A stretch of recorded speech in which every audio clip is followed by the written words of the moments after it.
ओम शांति। आज की कहानी का टाइटल है दलदल में फंसोना।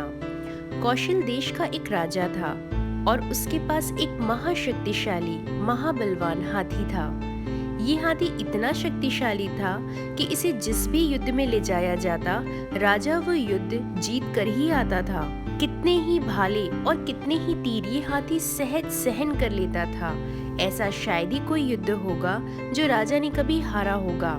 ऐसा ये पराक्रमी हाथी था जिसे दूसरे राज्य के कई राजाएं खरीदना चाहते थे। जब ये हाथी चिहाड़ लगाता तो दुश्मनों के दिल दहल जाते थे और उसने अपने राज्य की बहुत सेवा की और इस कारण ही राज्य के जितने लोग थे उन सबका वो चहेता था। एक समय आया जब हाथी बूढ़ा हो गया, सेवा से रिटायर हो गया और एक दिन राज्य में कहीं टहलते हुए कीचड़ में जाकर फंस गया। जब राजा को पता चला तो राजा ने बहुत सारे सेवक सैनिक भेजे उसे निकालने के लिए, परंतु हाथी कीचड़ से निकल ही नहीं पाया।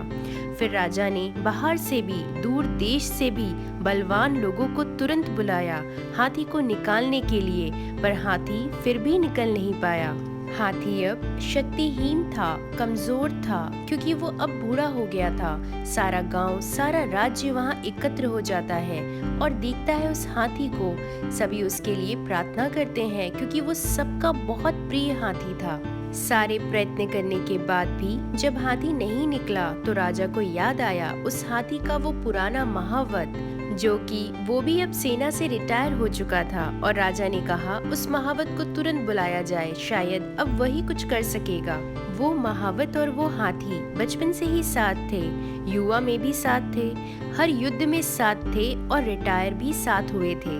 वो महावत वहाँ आया और हंसने लगा और उसने एक ऐसी चीज कर दी कि उसके होते ही हाथी जो फंसा हुआ था दुबन में, दलदल में, हाथी तुरंत ही बड़ी सहजता से बाहर चला आया।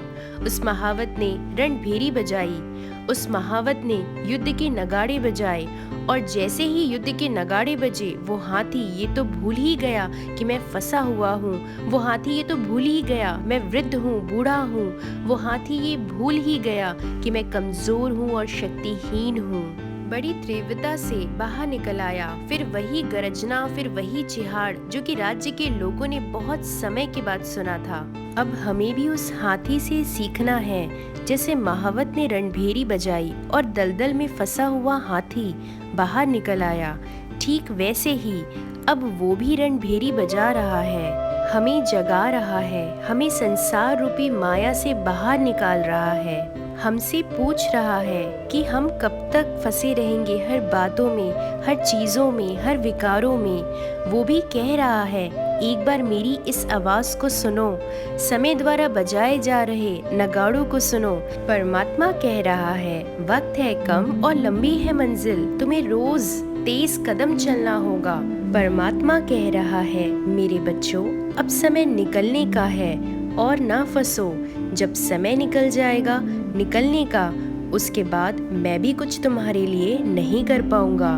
तो आज ऐसी कौन कौन सी बातें हैं जिसमें हम रोज फंस रहे हैं और क्यों फंस रहे हैं? कोई कोई तो ऐसे भी हैं इस दुनिया में जो जानते हैं हम फंसे हुए हैं, हमें दर्द हो रहा है, तकलीफ हो रही है, तड़प भी रहे हैं, फिर भी उन्हें उस दलदल में फंसे रहना ही बहुत अच्छा लगता है। इधर पुकार भी लगाते हैं भगवान अब और मैं नहीं कर सकता, सह नहीं सकता, मुझे निकालो यहाँ से। और जब भगवान निकालने के लिए हाथ बढ़ाते हैं तो कहता है सब ठीक है, अर्थात फंसे भी रहना है और दुखी भी नहीं होना है। बात तो कोई एक ही हो सकती है। अब इस पर भगवान भी क्या करे? अगर आपका बच्चा तकलीफ में है, वो कहीं फंस गया है, तो आप क्या करेंगे? उसे परेशानी से बाहर निकालने के लिए रास्ता बताएंगे, उसे उस प्रॉब्लम का सॉल्यूशन बताएंगे।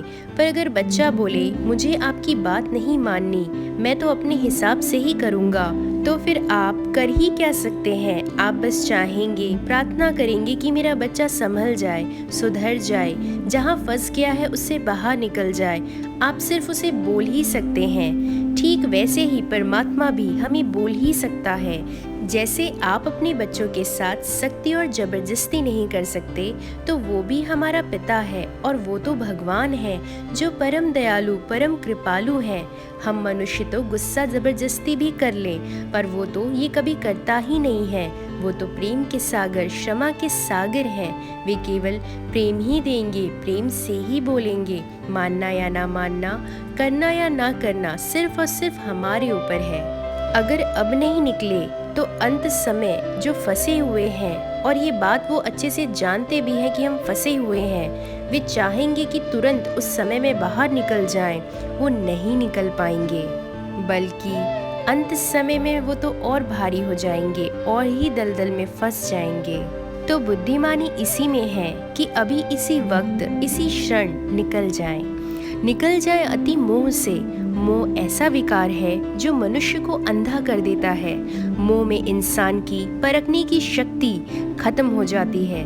वो सही गलत में फर्क नहीं कर पाता और मोह के दलदल में फंसता जाता है। निकल जाए लोभ से। लोभी मनुष्य बस चाहिए और चाहिए, ये भी चाहिए वो भी चाहिए, ये उसका नारा होता है। वो इंसान आपको कभी भी किसी भी बात में सेटिस्फाइड संतुष्ट दिखेगा ही नहीं। उसके लिए हर चीज अपर्याप्त ही होगा। वो लोभ की दलदल में चाहिए चाहिए करते फंसता रहेगा। निकल जाए अहंकार से। अहंकार एक ऐसा विकार है जिसमें इंसान सिर्फ मैं का गाना गाता है। मैं ये हूँ, मैं वो हूँ, मैं फलाना हूँ, मैं ऐसा हूँ, मैं वैसा हूँ। बस बकरी की तरह मैं करता रहता है। अहंकारी मनुष्य हर चीज़ में अपने आप को ज़्यादा श्रेष्ठ, ज़्यादा महान, ज़्यादा ज्ञानी मानता है, और वो यही ज़्यादा मैं करते दलदल में फंसता जाता है। निकल जाए क्रोध से। यह विकार तो आज के बच्चों में भी आ गया है, गुस्सा या क्रोध करना। क्रोधी इंसान के अंदर पेशेंस, संयम, सब्र, धैर्य होता ही नहीं है। क्रोधी व्यक्ति हर वो बात में क्रोध करता है अगर उसके हिसाब से काम ना हो, अगर उसकी बातें ना मानी जाए, उसको इम्पोर्टेंस नहीं दिया जाए।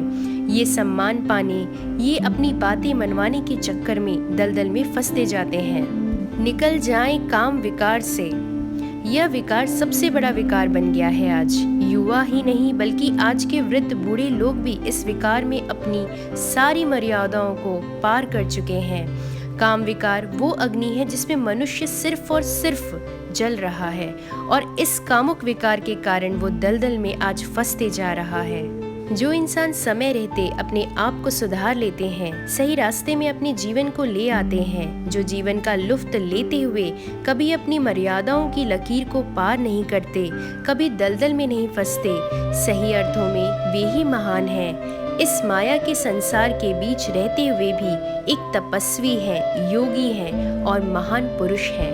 और जो मनुष्य अति में जाता है, फंसकर निकलना नहीं चाहता है, उसी को असली सुख समझता है, और उसे कोई निकालना भी चाहे तो निकलना नहीं चाहता। उससे बड़ा महामूर्ख इस संसार में कोई हो ही नहीं सकता है।